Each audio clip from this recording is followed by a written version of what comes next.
So the Home Affairs Department has created a one-stop shop to streamline business applications and give effect to the recommendations of its visa reform initiative. It's called the Trusted Employer Scheme, and it will also give the country's registered and operational companies accelerated visa processing times for skilled foreign owners and dedicated support for the department's Trusted Employer Unit. We are joined now by Home Affairs Minister Dr. Motsoaledi to elaborate further. Dr. Motsoaledi, good morning to you. Thank you so much for joining us. I think this is an important discussion. Perhaps, if you will, just talk to us about what you really want to see this scheme achieve from a greater scheme point of view about how we select how businesses employ their staff. Thank you, Naledi. Thank you to the listeners and viewers out there.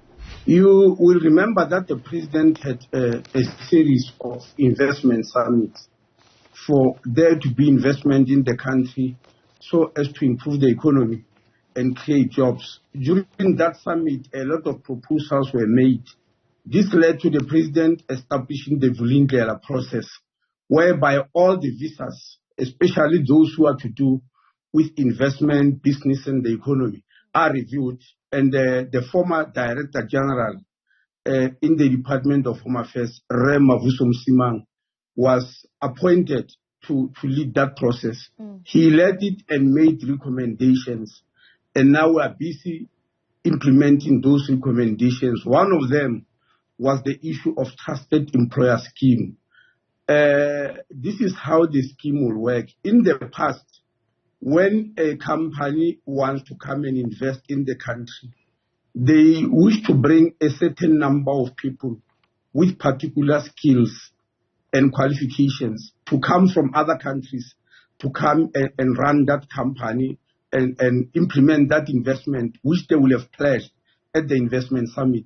Now, it used to take a very long time because there are certain requirements, lots and lots of them, which the Department of Home Affairs must collect. Just to give you an example, the person will come with foreign qualifications. The Department of Home Affairs will have to run around writing to SACA to check those qualifications if they are normal.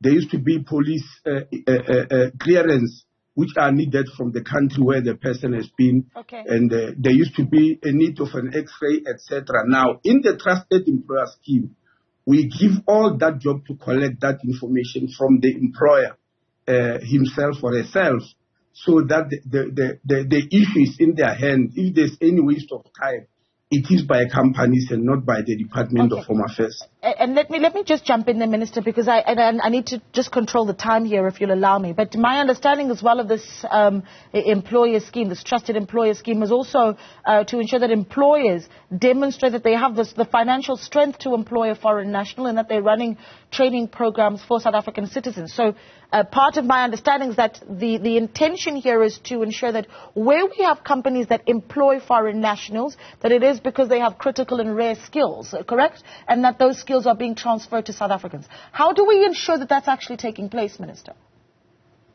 Well, those are criteria. In other words, when, for instance, 108 employers or 108 companies have already applied since October last year when we opened the scheme, and 68 have been approved.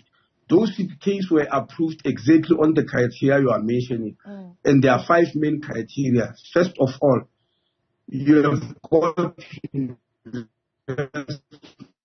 more than 100 million. Below 100 million, you don't qualify. Has way more than investment in others. For instance, investment in energy and infrastructure project is higher on the scale than investment in other areas. There are other areas like commerce and finance, agriculture, mining, but if you invest in energy, and you will understand why we are choosing energy, then you are given a preference. But also, if in your staff among employees, 60% or more are, so those are some of the criteria that are used to select you. So that it is right from the criteria that we make sure that that will happen. Right. If you don't meet those criteria, then you won't be approved. Okay, so let me ask you this, because then now we're talking about a very formalized sector, perhaps even medium to larger sort of enterprises. But the reality is our economy is made up of a lot of informal businesses as well. And the issue of illegal foreign nationals has been a big one where Spaza shops are concerned. You have said that a special Spaza shop audit in every city is necessary. It sounds like... And perhaps this is where I bring in some of the comments that have come in from opposition.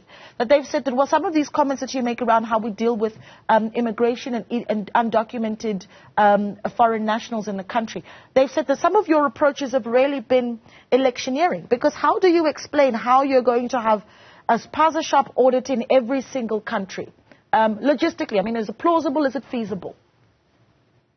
Well, Naledi, this is not about Spaza shops. It's about big business, the one you are talking about. 100%. And I'm trying to expand into Spaza shops, Minister. That's what I'm trying to do. Yeah, Spaza shop is a different program altogether, whereby we had workshops last year, 2-day full workshop with all the mayors, traditional leaders, councillors, where we discussed this issue. You will agree with me. Elections or no elections, if there is a problem, we have to deal with it. We can't say we must wait for elections to pass. You will agree with me that in recent days there have been lots of complaints about Spaza shops. And that program of Spaza shops, we started it in August last year. It's not something that, not even last year, 2022, by the way. It's not something that is starting now. It's only that the conclusions are reached now after thorough consultations and workshops, whereby we are saying each municipality must audit all the Spaza shops. That can be an impossible job. Actually, you know that is abnormal for anybody to start a business in your area without you acting. You are also aware that there is something called rezoning in municipalities, and it's a bylaw. And all we're telling municipalities that they must implement that because it's part of their bylaws. Make sure that Spaza shops are registered. Those who don't qualify, obviously we do away with them. And those who qualify, they must be registered for paying tax. And they must be checked for hygiene and for all the other bylaws which exist in municipalities. Yeah. Minister, again, you make an interesting point that election or no elections, we need to be dealing with some of these issues. Speaking of elections, though, and I have to squeeze this question in, do you believe that post May 29 that you'll be in the position of Home Affairs Minister? Do you think you have, in this particular position, shown the President that you should be staying in that particular department? That matter, Naledi, is not in my hands.